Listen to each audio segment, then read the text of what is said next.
y agradecerle también por prestarse a charlar un poco con nosotros. Buen día, Mauricio, ¿cómo estás? Hola Sergio, buenos días y bueno, buenos días para toda la audiencia y la verdad que es un gusto nuevamente poder charlar. Bueno, hace un tiempo que no charlamos, ¿sí? La última vez que lo hicimos, vos estabas trabajando en un proyecto allí muy importante, desde lo que tiene que ver con la sección de bomberos, y bueno, nos había contado un poco cuál era la experiencia y el trabajo que llevaban adelante. Y después quedamos allí en stand-by. No hablamos mucho de otras cuestiones o temáticas relacionadas principalmente a algunas de tus pasiones, ¿no? Como son la música, como es el escribir. Y así, contanos un poco cómo estás encaminado en esta etapa de plena pandemia, cómo lo estás desarrollando. Bueno, ahora estoy escribiendo un segundo libro que es exclusivamente de poesías. Ajá. Digamos, el libro se va a titular Poemas que no pude darte. Una selección, va a haber una selección entre Sí. 50 y 70 poesías y digamos, Bueno, ¿me estás escuchando ahí, Mauricio? Porque parece que estamos teniendo un hola, inconveniente. A ver, vamos a ver si podemos retomar nuevamente la... Ahí parece que estamos, Mauricio. A ver. ¿ahí me escuchan? Ahí sí, ahí sí, ahí está. Ah, no, le decía que estoy trabajando en un segundo libro Sí. que se va a titular Poemas que no pude darte y donde va a haber una selección de entre 50 y 70 poesías y fundamentalmente el objetivo es poder llegar a los jóvenes, ¿no? Ujú. Tratar de que el romanticismo no solamente se dé por medios tecnológicos, sino Claro. también empezar a recuperar un poco ese romanticismo escrito por el cual hemos pasado nosotros cuando no había teléfonos, ¿no? Y que hoy, digamos, es mucho más fácil compartir una frase por un medio tecnológico que escribirlo, ¿no? Sí. Es decir, antes era un poco más complicado porque uno tenía que sentarse a pensar y escribir. Hoy está todo escrito, hay un sinfín de páginas de poesías, de frases, entonces uno a los adolescentes sobre todo se le hace mucho más fácil hoy hacer eso, ¿no?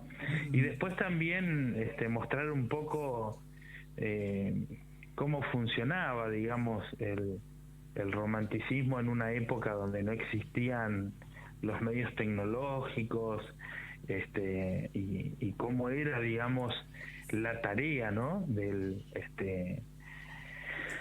De los sentimientos que atravesaban las personas. Y Sí. así que un poco estoy trabajando en eso con la ayuda de una ex alumna que Ujú. hoy se recibió de profesora en letras. Así que estamos Encaminándote en compaginando. eso. Estamos compaginando, sí, arreglando Mm. algunas palabras. Yo cada vez que leo Sí. una poesía que escribí le vuelvo a cambiar alguna palabra, no sé por qué. Pero bueno, Mauricio, sí. y bueno, vos me dirás, porque estás trabajando con alguien que maneja un poco la cuestión de cómo hacer poesía o cómo escribir o cuáles son esos parámetros dentro de la normalidad que habitualmente se habla.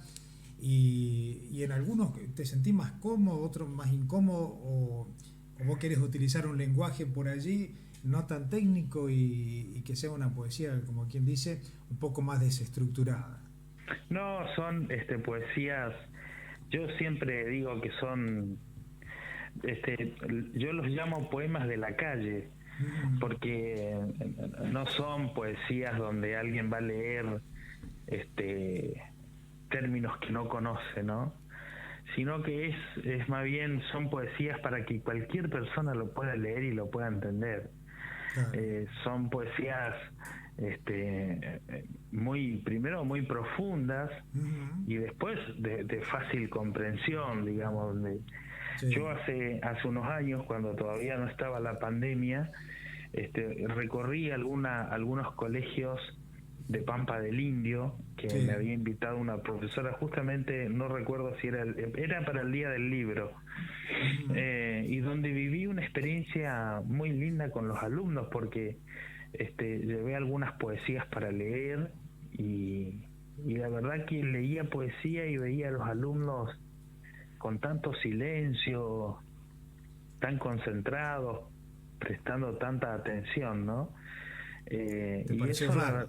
y claro, no solamente raro, sino también entonces uno cuando termina eso se acercan a algunos alumnos Ujú. tímidamente y dice yo también escribo, yo tengo un cuaderno.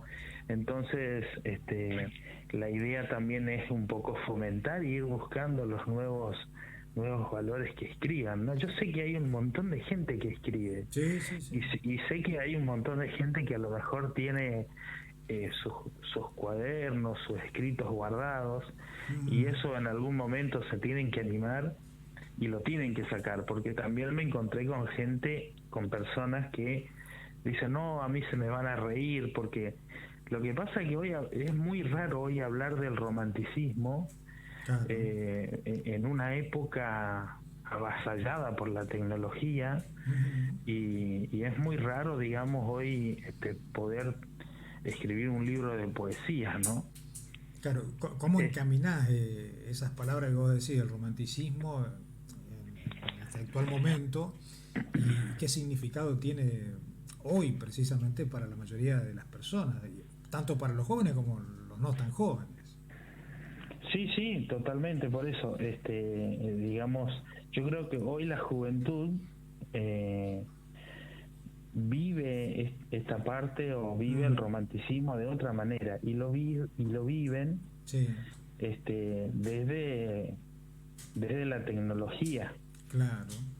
¿me entendés?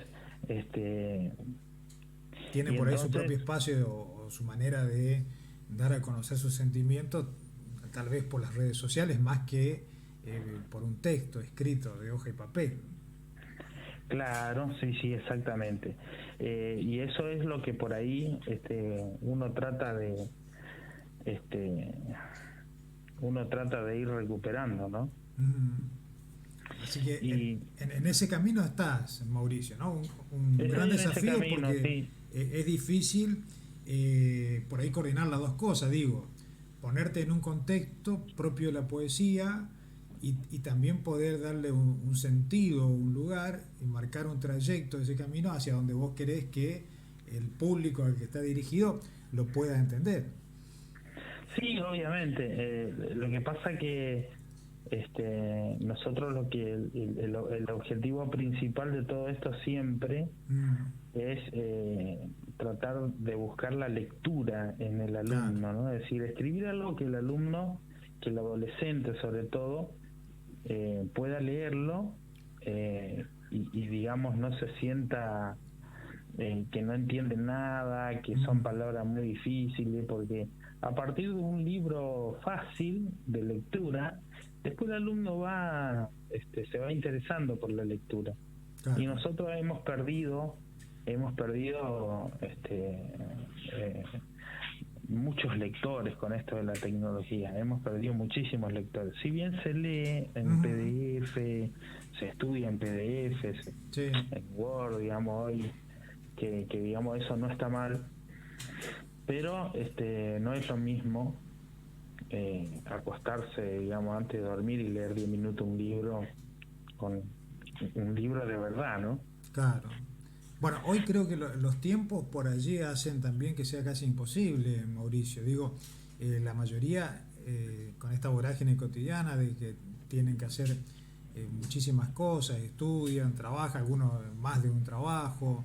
En definitiva, no estoy poniendo excusas ni pero, estoy diciendo que es una realidad en la cual muchos se ven involucrados y hace esto que vos decís, que hoy las personas tal vez no sucede como años anteriores que tenía la chance de sentarse, no sé, todas las noches, un par de horas antes o tal vez a la tarde y leer varias páginas de un libro y así tal vez en una semana o dos terminar un libro de 200 300 páginas.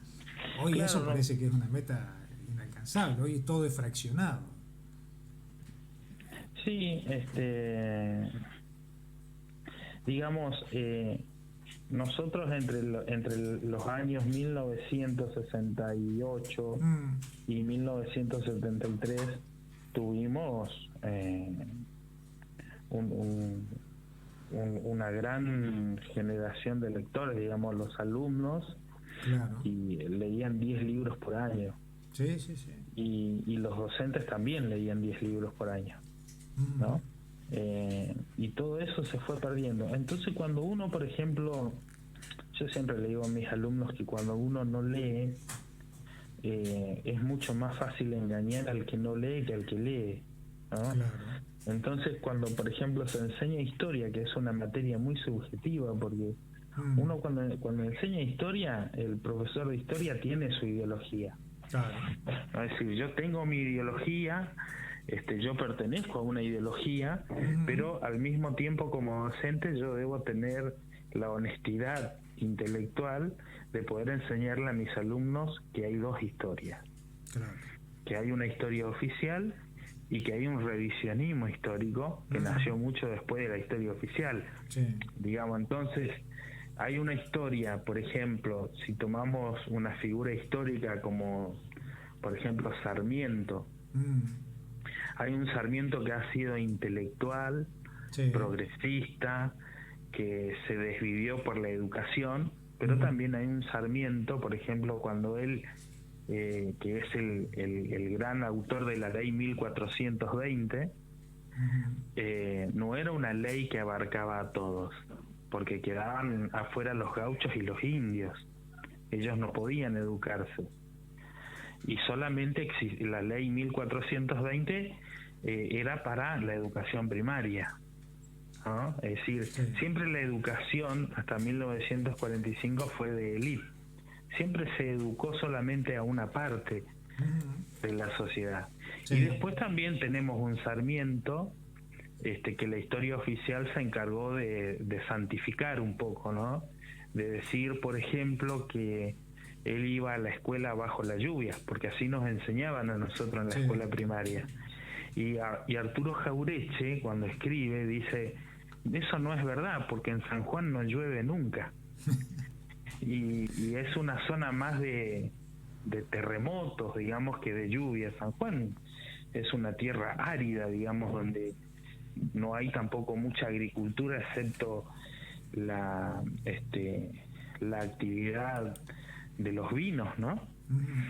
Y también decía Jaureche que él vivía en la escuela, por eso decían, Sarmiento no faltaba nunca a la escuela. Bueno, pero él vivía en la escuela, digamos, y su tío era su maestro. Lo mismo sucede con San Martín, ¿no? Nosotros tenemos un San Martín que lo llamaban el santo de la espada, la historia oficial lo llama así. Sí. Y no hay nadie que sea santo, no puede ser el santo de la espada, ¿no? San Martín, lo que hay que entender de San Martín es que San Martín, digamos, y esto a mí me parece que San Martín fue un gran prócer, uno de los más importantes, y con lo que voy a contar no estoy desmereciendo, digamos, la figura de San Martín, simplemente estoy tratando de que se entienda la historia oficial y lo que dice la otra historia también. Claro. Que San Martín se fue de la Argentina a los 6 años y vivió toda su vida en España. Sí. Hizo la escuela primaria en España, la escuela secundaria en España, el ejército en España, quizás tuvo su primera novia en España, sus primeros bailes en España. Es decir, era más español que argentino, porque incluso él tenía una tonada española, ¿no? Sí. Y después vino, y bueno, cuando él vino a la Argentina peleó contra los españoles, es decir, peleó contra sus propios, no sé si compatriotas o amigos llamarlo, ¿no? Una persona que tuvo varias hijas no reconocidas, ¿no? Y que después nos enseñaban en la escuela primaria que había cruzado los Andes en un caballo blanco y en realidad había cruzado en camilla y a lomo de burro porque era asmático, ¿no? Sí. Entonces todas estas cosas uno le va contando a sus alumnos, le va contando lo que dice la historia oficial y le va diciendo lo que dice el revisionismo histórico. Entonces los alumnos después sacarán sus conclusiones, ¿no? Uno no tiene que imponerle una ideología a un alumno. Sí tiene que darle las herramientas para que el alumno pueda decir, a mí me parece que esto es más razonable que esto, que esto es más cierto que esto, ¿no es cierto? Y todo eso se logra a través de la lectura, ¿no? Lo mismo, claro, por ejemplo, con Manuel Belgrano. ¿Por qué a Manuel Belgrano? Porque a Manuel Belgrano se lo conoce como el general Belgrano. Sí. Y Belgrano cuando vuelve de España, porque él estudiaba ahí, Belgrano fue estadista, periodista, abogado, él nunca fue militar. Claro.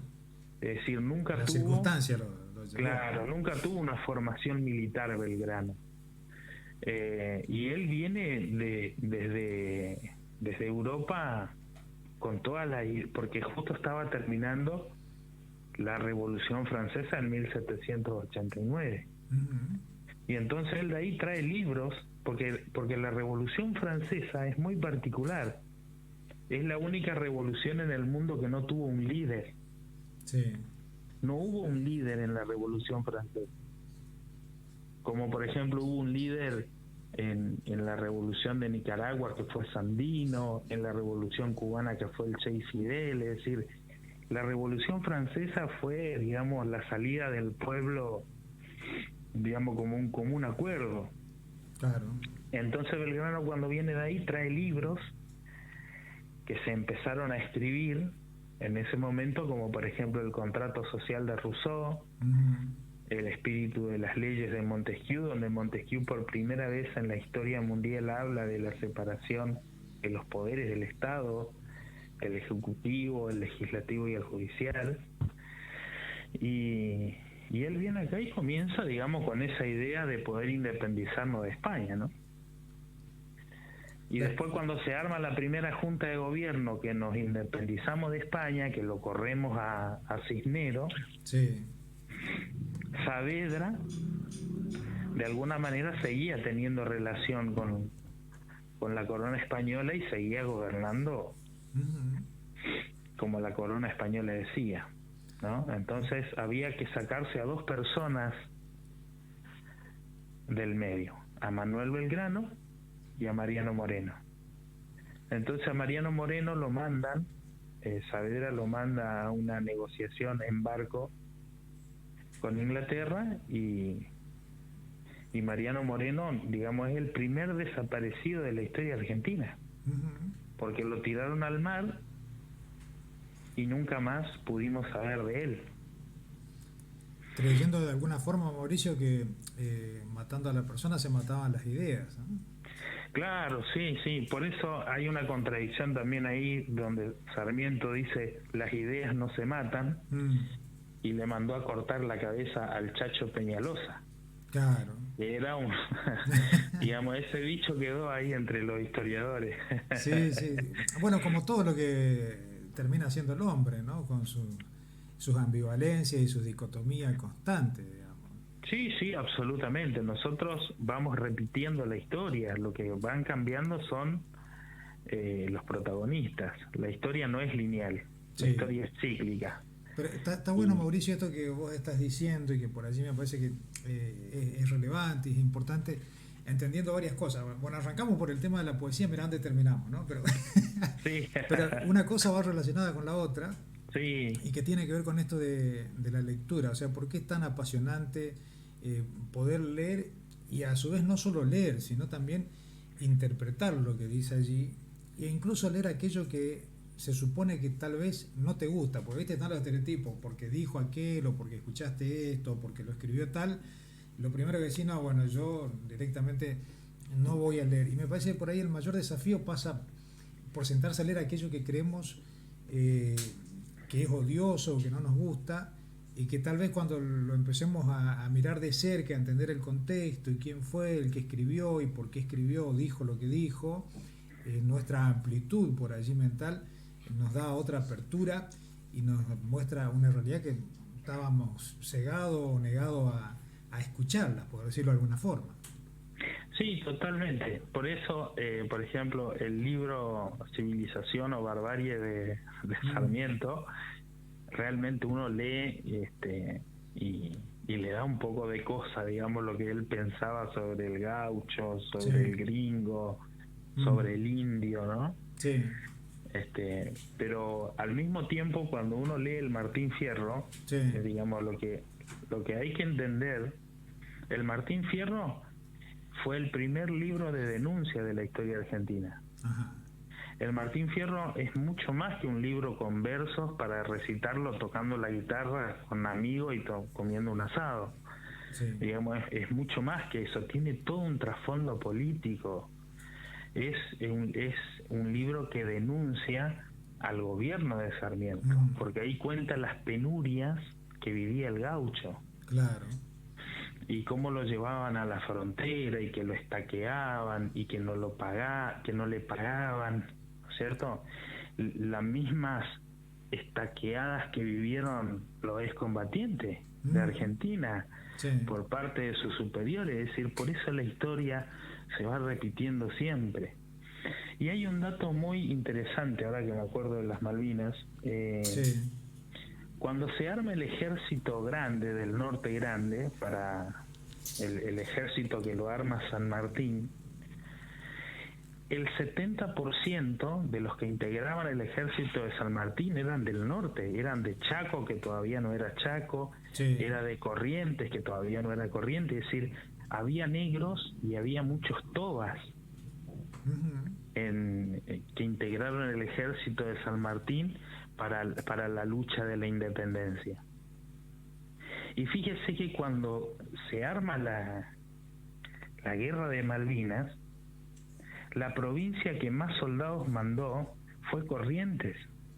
Sí, una vez más. Y después Chaco, es decir, el norte como carne de cañón, ¿no? Sí. Porque lo que había que mandar eran soldados del sur, que estaban acostumbrados al frío. Que conocían un poco más el terreno. Claro, no soldados del norte, que nosotros acá tenemos 3 heladas fuertes y después ya tenemos sol. Entonces, todas estas comparaciones que yo le voy haciendo nos permite la lectura, no nos permite otra cosa, digamos. Si uno puede ir sacando estas conclusiones no puede haber imaginación y análisis de un vacío. Claro, sí, absolutamente. Por eso la lectura es muy importante y por eso, digamos, yo soy un gran luchador de... Mauricio, hablando de la lectura y de la importancia que tiene, también me parece que como los tiempos van cambiando y las generaciones cambian y uno queda ahí como en el medio, ¿viste? Porque a medida que va pasando el tiempo estás viendo vos estos cambios, pero bueno, algunos te gustan más, otros no te gustan directamente, y te ponen también en un dilema, en una disyuntiva. Bueno, a ver, ¿cómo hago, si soy docente, como para que la lectura o para que la historia, la poesía o el área en el cual yo me desempeño y trabajo sea significativo o en realidad sea atractivo para el actual alumno que yo tengo, entendiendo todas esas dificultades, todos los problemas que tiene, más su etapa justo de crecimiento, que está, bueno, un montón de cosas que conjugan precisamente en el nivel medio y que a veces no es tan fácil de volcarlo en una amplificación y decir, bueno, hago esto y esta es mi meta o mi objetivo y ya está dado y solucionado, porque después en la práctica sabemos que no sucede eso. Sí, bueno, digamos, el secreto para eso está primero en la selección de la bibliografía. Sí. Hay un libro que se llama Gracia y el forastero, de un autor chileno que se llama Guillermo Blanco, que yo le doy a mis alumnos de la secundaria para leer, y terminan de leer y me dicen, profe, ¿no tiene otro libro parecido a este? Porque es una historia adolescente. Claro. Es una historia que se da entre dos personas, entre Gracia, que es el nombre de la chica, y el forastero, que sería el otro protagonista, ¿no? Sí. Y Gracia era hija de un militar, una familia conservadora, muy conservadora, y Gabriel, que era el forastero, era un chico de pueblo, digamos, que digamos no era malo, pero sí era pobre, digamos, y como la pobreza, digamos, desde el conservadurismo, la pobreza siempre fue atacada, ¿no? Es decir, yo no quiero que mi hija esté con un pobre, por ejemplo. Y es un libro con una historia tremenda y con un final sorprendente, donde yo le doy a mi alumno, yo sé que el que empieza a leer en 3 o 4 días termina la novela. Claro, entonces, claro, entonces el secreto está ahí. Es decir,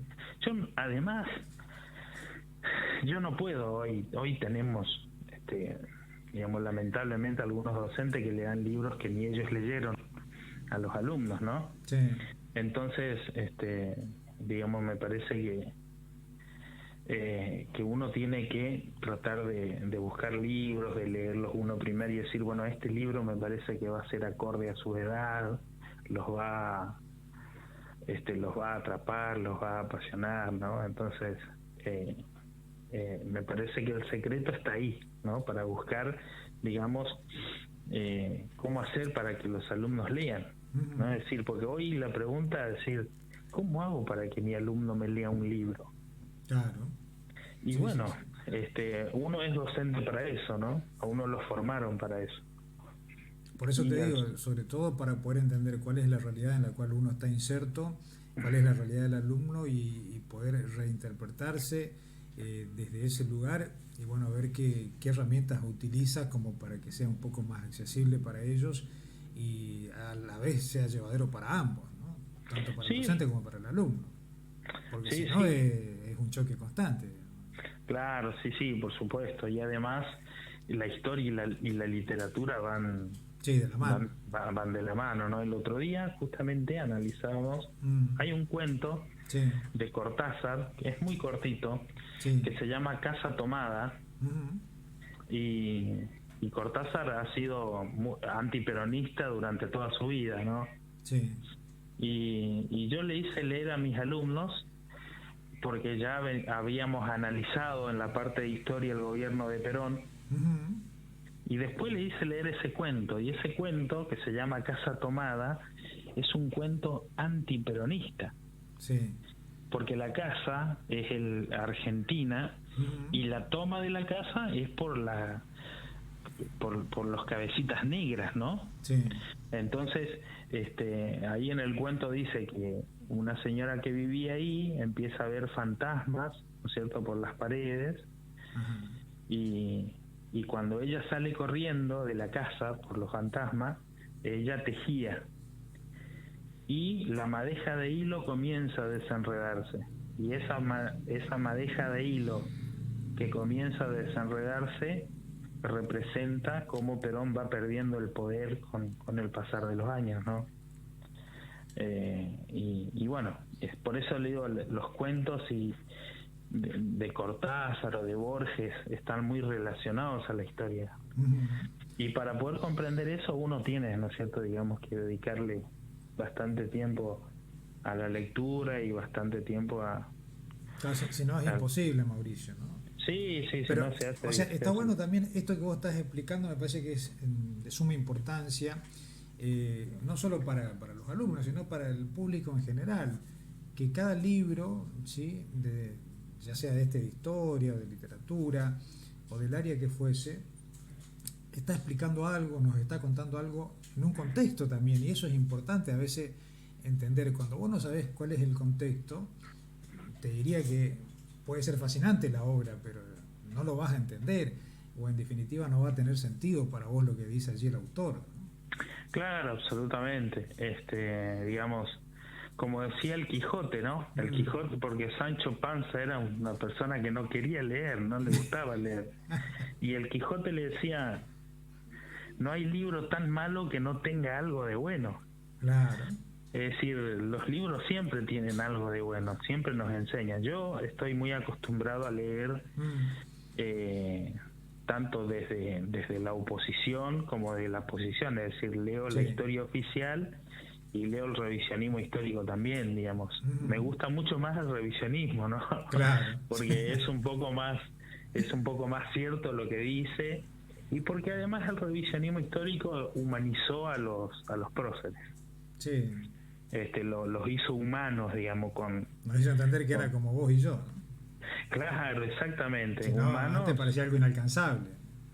Claro, sí, sí. Por ejemplo, hay una obra de teatro que vino a Sáenz Peña hace unos años que era sobre San Martín, las conversaciones entre San Martín y Bolívar. Sí. Vino Lito Cruz, hacía de Bolívar. Y la verdad que unos actores espectaculares, ¿no? Y dentro de la obra, esa obra fue escrita por Norberto Galazo, que es un gran revisionista de la historia. Se ve como, por ejemplo, San Martín consumía opio para mantenerse despierto, ¿no? Y bueno, todas esas cosas y esos pequeños detalles no cambian en nada lo que fue San Martín. Claro, ni lo que pensaba, ni su esencia, ni lo que hizo. No cambia nada, pero sí nos enseña a nosotros que eran humanos y que con todos sus aciertos y con sus errores eran humanos. Eran personas de carne y hueso y que pensaron obviamente una patria, otro tipo de patria, claro, de la que nosotros vivimos, ¿no? Y cómo han diezmado después de 1810, cómo han diezmado a la Argentina, ¿no? De un lado y del otro. Sí. No se salva nadie acá. Mauricio, y hablando de esto de diezmar y a veces de auto boicotearse también, ¿no? Digo, nuestro país ha pasado por distintas etapas, por distintos gobiernos, con ideologías también, te diría, algunas muy antagónicas entre sí, y bueno, cada una con una receta, ¿sí? A veces copiada, a veces directamente impuesta, pero en definitiva nos ha llevado por un camino y nos han trazado también una realidad que por ahí hoy, más que nunca, duele, te diría, en la cual estamos viviendo. Pero cada tanto aparece, ¿no?, en América Latina como ese despertar, no sé si por necesidad o realmente porque hay un nuevo replanteo. Y yo no sé si mirás mucho, a mí me llama siempre la atención Chile, ¿no? Chile es un país tan extraño, digo yo, desde el lado que lo mires cuando lo analizás, desde el inicio para acá, con unas contradicciones y a veces también marcando el puntapié, como que va a ser el lugar donde todo va a comenzar en América Latina y después termina siendo totalmente lo contrario, ¿no? Y ahora casi como un resurgir por allí de la centroizquierda, no sé cómo lo estás mirando vos en este caso tan particular, ¿no? Hoy, digamos, América Latina ha vivido cambios profundos en los últimos 12, 15 años. Y lo han vivido cambios muy rápidos, ¿no? Claro. Fueron cambios que se dieron con mucha velocidad. Por ejemplo, nosotros, si analizamos a la América Latina de hace 12 años atrás, nos encontramos con Lula en Brasil, claro, con Chávez en Venezuela, con Evo Morales en Bolivia, con Néstor Kirchner en Argentina, claro, ¿no es cierto? Sí, con Correa en Ecuador y así. Y claro, entonces comienza como una unidad latinoamericana con esa idea. Incluso, fíjese, a ver, para que podamos entender, sí, y si hay algún oyente que leyó Foucault me va a entender perfectamente, hoy las dictaduras militares, sí, ya no se dan con armas. Es decir, las dictaduras militares comienzan a darse a través de los medios de comunicación, claro, que son denominados, en la actualidad son denominados dictaduras blandas, ¿no? Es decir, los medios de comunicación hoy pueden defenestrarte o pueden alzarte al trono. Incluso hay medios de comunicación en América Latina que han puesto presidentes, claro, ¿no? Sí, sí. Entonces, y también el de bajarse de la justicia, ¿no? La justicia independiente ya no existe, pero de ningún gobierno, ¿eh? No es que un gobierno dice no podemos decir eso. No podemos decir este gobierno fue independiente de la justicia, porque de ninguno de los dos lados fueron independientes de la justicia, ¿no? Por eso el Martín Fierro siempre es actual. José Hernández el Martín Fierro decía, la ley es como la lluvia, nunca puede ser pareja. La ley es como el cuchillo, no ofiende a quien lo maneja. Es decir, ¿por qué dice la ley es como el cuchillo? Porque el que hace la ley no se va a hincar él solo, hace para que le perjudique al otro, ¿no? Sí. Y después, nosotros somos un país joven, eso tenemos que entender. Claro. Somos uno de los países más jóvenes, somos uno de los países más jóvenes de América y del mundo. Sí. Es decir, recién capaz que estamos saliendo de la adolescencia, nosotros. Somos inmaduros todavía. Claro, por eso esa es la explicación cuando dicen cómo Alemania salió de 2 guerras mundiales, cómo Europa, bueno, es el viejo continente, tienen... No podemos comparar una cosa y otra, ¿no? Y no, porque han pasado muchas generaciones, muchas etapas, por eso primero el tema de la corrupción se puede solucionar, pero va a tener que pasar mucho tiempo, ¿no? Para poder solucionar. Hoy la corrupción es el principal veneno para todos los ciudadanos de un país, ¿no? Es decir, quitarle, enriquecerse, tener $1.000 millones, quedarse con la plata del Estado, todo eso perjudica, digamos, a las personas. Y también nosotros hoy necesitamos formar, por ejemplo, fuentes laborales. Nosotros no podemos seguir teniendo generaciones que hacen changas, porque el que cobra un plan social trabaja. Eso que el que cobra un plan social no trabaja, eso es un mito. Sí. Que realmente esto dice la gente que no conoce la realidad, que no va a los barrios y que no va y le pregunta a alguien que cobra el plan social, a ver, decime, ¿cómo hacés vos para que te alcance el plan social? O ¿cómo hacés vos para tener esta antena de DirecTV en tu casa? El plan social es una ayuda. Por ahí salen en las redes sociales, seguramente usted lo vio, salen cifras exorbitantes de que cobran la gente que tiene planes, ¿no? Sí. Que cobran 70.000, 90.000 pesos. Y en realidad, la gente que tiene, por ejemplo, 5 hijos, puede llegar a cobrar 40.000 pesos. Sí. Pero esos 5 hijos hay que sumarle la mamá, el papá, y si la gente cree que 7 u 8 personas pueden vivir bien con 40.000 pesos hoy, claro. Es una locura. Una locura, sí, tal cual. Sí. Menos y hoy, después, con un proceso inflacionario enorme. No, por supuesto. Esa plata le puede llegar a servir para vivir 10 días. Sí. Pero después la gente que cobra planes sociales, algunos tienen carpintería, otros ladrillerías, otros cortan pasto.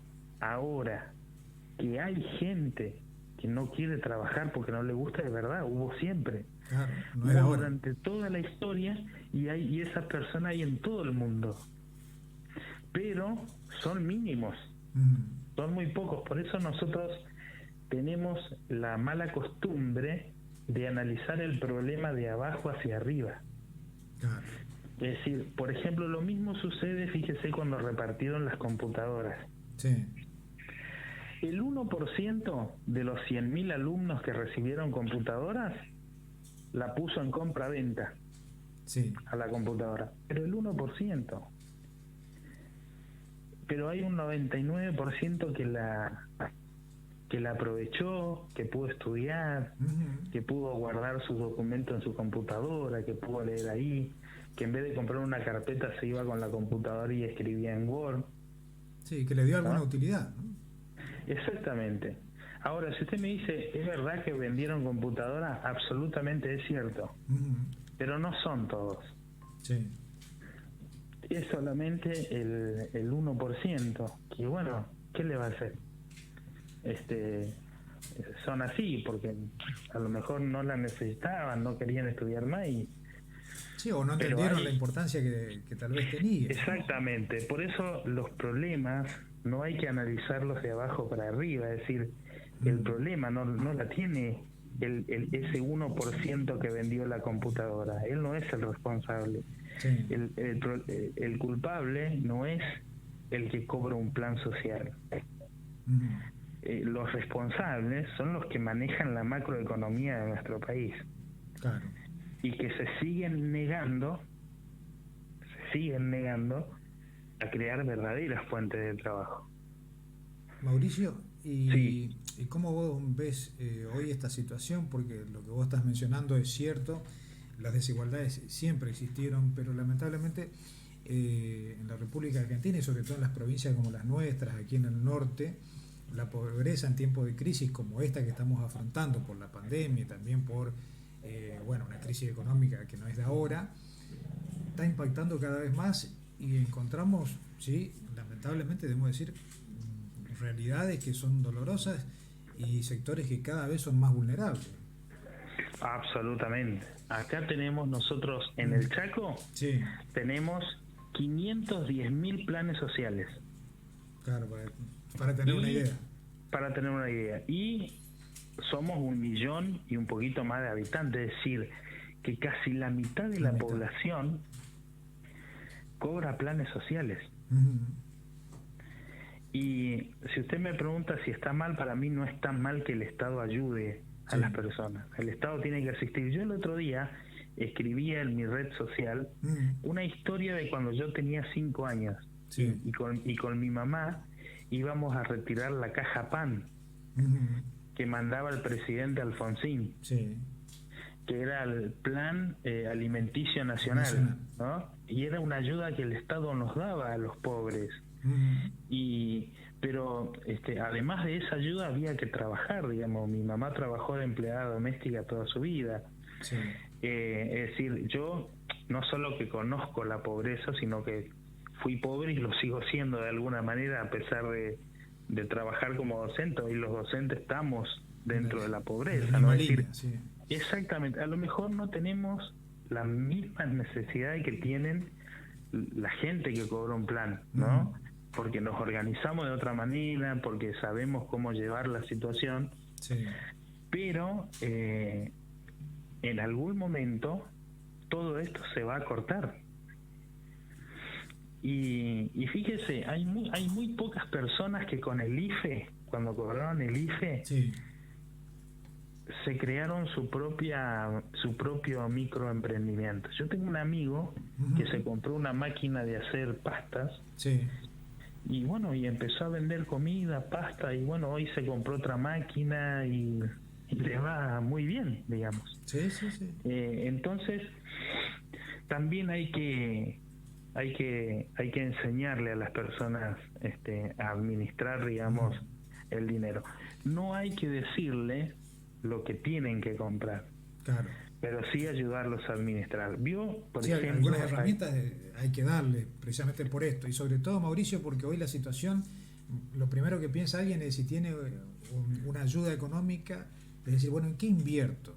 ¿Qué es lo más viable y qué es lo que me puede llegar a permitir a no quemar esta plata y quedarme sin nada? Porque esa sensación tienen muchos también. Exactamente. Y además digamos, hay desde la clase media, de la clase media alta, hay como un desprecio, digamos, hacia el pobre que cobra un plan, ¿no? Y se dicen muchas cosas feas, ¿no? Y yo no comparto esas cosas feas que se dicen de la gente que cobra plan, porque yo tengo alumnos. Lo loco es, Mauricio, que de esa clase media muchos pertenecen también a la línea de pobreza o indigencia. Absolutamente. Por eso, fíjese, cuando recién salió las jubilaciones para las personas sin aporte,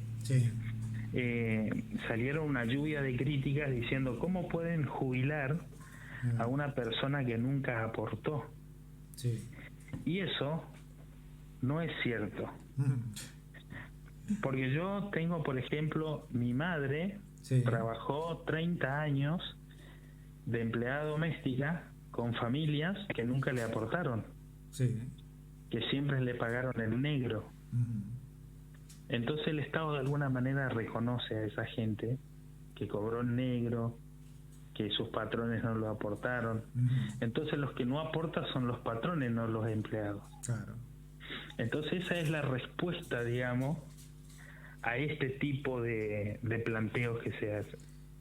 Y que no se modificó mucho, Mauricio, ¿no? Porque si estamos hablando de otro contexto, de otra época, donde nuestros padres, por ahí la mayoría, ha trabajado así en negro durante toda su vida, y más allá que después, bueno, algunas leyes salieron y se modificaron y buscaron supuestamente que el trabajo negro sea erradicado, sigue siendo una cuestión pendiente. Sí, absolutamente. Además, hoy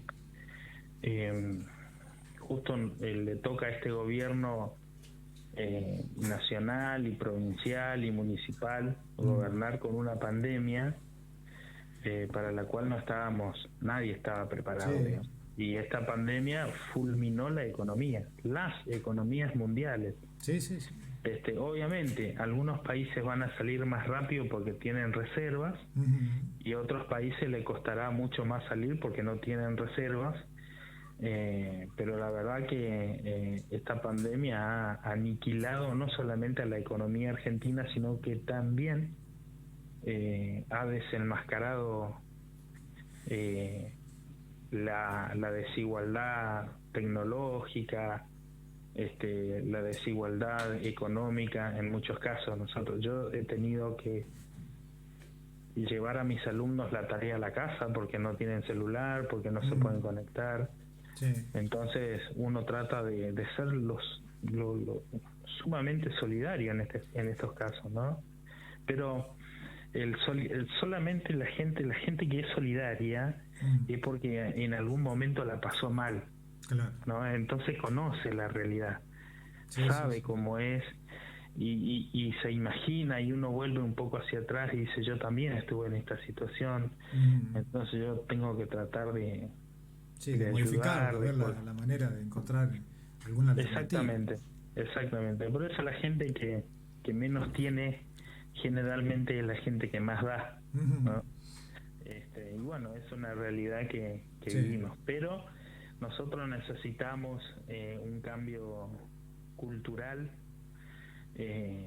sobre uno de las peores pandemias que hemos tenido a lo largo de nuestra historia, y que es la corrupción, ¿no? Sí, creo que eso es lo que más va a costar por ahí erradicar, ¿no? Sí, absolutamente.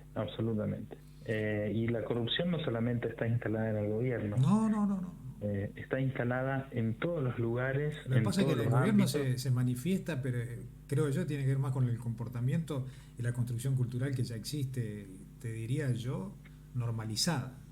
Claro, sí, total y absolutamente. Pero Pero bueno. bueno, es una tarea que nos toca también a la educación, poder enseñar y poder formar ciudadanos que puedan en el futuro, ¿no es cierto?, poder cambiar algo de todo esto que vivimos. Tal cual.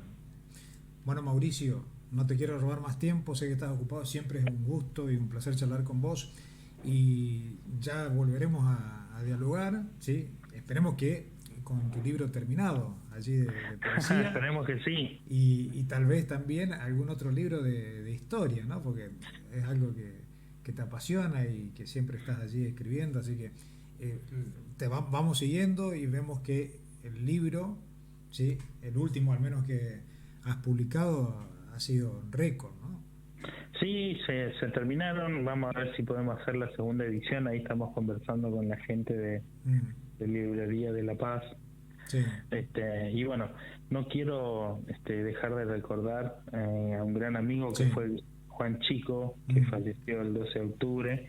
Juan Chico pertenecía a la comunidad QUM y fue un gran investigador de sus raíces, ¿no? Fue el que escribió el libro de Napalpí, también escribió un libro sobre los aborígenes que participaron en la guerra de Malvinas. Teníamos, digamos, un proyecto juntos que era escribir sobre la vida de Cacica Dominga, Sí. porque en América no hubo muchas cacicas. En América siempre fueron caciques. Sí.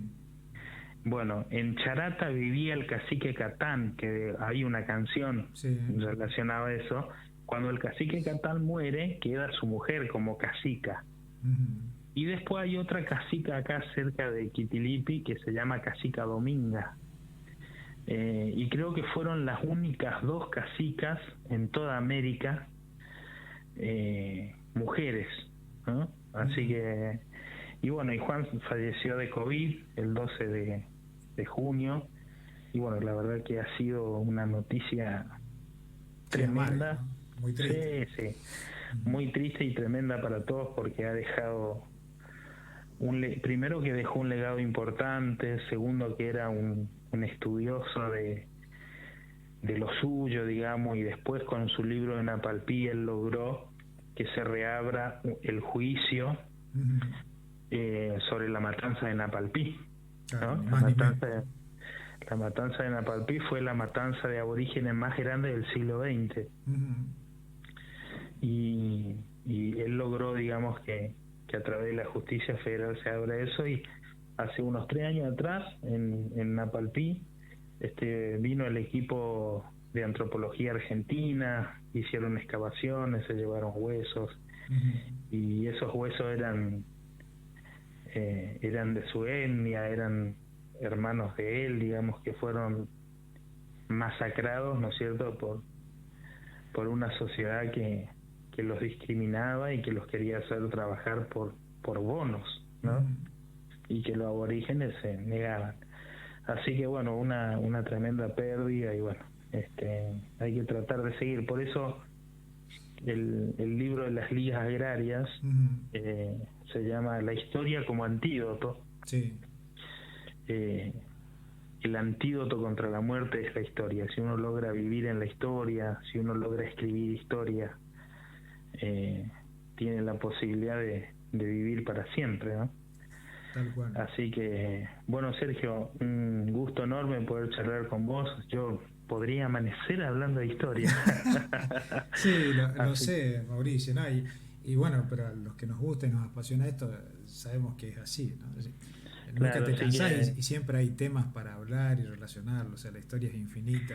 Sí, hay muchas, digamos, la historia siempre depende de cómo se lo explique y cómo se lo enseñe. Sí. Eso tiene que ver mucho con la didáctica de la historia, ¿no? Sí. Es decir, uno siempre tiene que buscar la manera de atrapar al otro, al que escucha. Y hay técnicas, ¿no? Que es contar la historia así como estamos hablando nosotros, como una charla de amigos, ir contando la historia, y entonces no solamente es bueno que se recuerda con este tipo de charlas, sino también que esto le va quedando a la gente, va aprendiendo más rápido y lo va guardando y procesando con mucha más velocidad. O vos mencionás algún autor, algún título, y la gente dice, bueno, me acuerdo de eso, lo voy a buscar y voy a ver de qué se trata, y ahí ya sembraste un poco la iniciativa por la lectura también. Exactamente. Así que, Sergio, muchísimas gracias, un saludo para vos, para toda tu audiencia, un saludo a todos los amigos y amigas de Tres Isletas. Así es. Y que se sigan cuidando, que tengamos mucha fe, que ojalá que esto pase pronto y que podamos volver a la normalidad. Esperamos, Mauricio, que así sea, ¿sí? Un abrazo para vos, un saludo, que tengas un buen día, y bueno, un saludo también de parte nuestra para todos los amigos allí en Quitilipi, ¿sí? Bueno, Sergio, muchas gracias, buenos días. Dale, que tengas buen día, hasta luego. Bueno, ahí estábamos entonces dialogando en la mañana con el profesor, ¿sí? Mauricio Muro, de la ciudad de Quitilipi, aquí en la provincia del Chaco, bombero voluntario, profesor de historia, músico, escritor, sobre la Liga Agraria, que hoy no hablamos